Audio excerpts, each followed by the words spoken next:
Football বিশ্বকাপের ইতিহাসে এবার যুক্ত হয়েছে এক অবিশ্বাস্য অধ্যায়।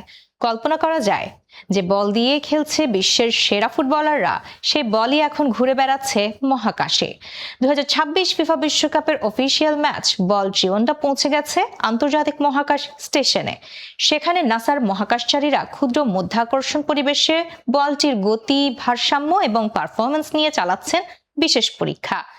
কেন এই পরীক্ষা? কারণ একটি ফুটবলের সামান্য ভারসাম্যহীনতাও বদলে দিতে পারে ম্যাচের গুরুত্বপূর্ণ মুহূর্ত। আর তাই বিজ্ঞানীরা জানতে চাচ্ছেন বলের ভরকেন্দ্র ও আধুনিক প্রযুক্তি মাঠে এর আচরণকে কতটা প্রভাবিত করে। শুধু তাই নয়, বলটিতে রয়েছে গভীর সেলাই, উন্নত পৃষ্ঠ নকশা এবং 500 হার্টজ মোশন সেন্সরযুক্ত কানেক্টেড বল প্রযুক্তি।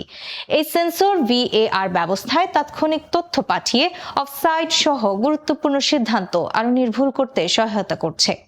এডিডাস নির্মিত বিশ্বকাপের অফিসিয়াল বল ট্রিওন্ডায় কানাডা, মেক্সিকো ও যুক্তরাষ্ট্রের যৌথ আয়োজকদের প্রতীক হিসেবে এর নকশায় 3 দেশের প্রতিনিধিত্বকারী রং ও প্রতীক ব্যবহার করা হয়েছে। নাসার মতে মহাকাশে পরিচালিত এই গবেষণা ভবিষ্যতে ফুটবল প্রযুক্তির উন্নয়নে গুরুত্বপূর্ণ ভূমিকা রাখবে। তাই বলা যায় ট্রিওন্ডা এখন এটি শুধু একটি ফুটবল নয়, এটি বিজ্ঞান, প্রযুক্তি এবং বিশ্বের সবচেয়ে জনপ্রিয় খেলার এক অসাধারণ মিলনগাথা। ফুটবল মাঠ থেকে একটি বলের মহাকাশ যাত্রা সত্যি বিস্ময়কর।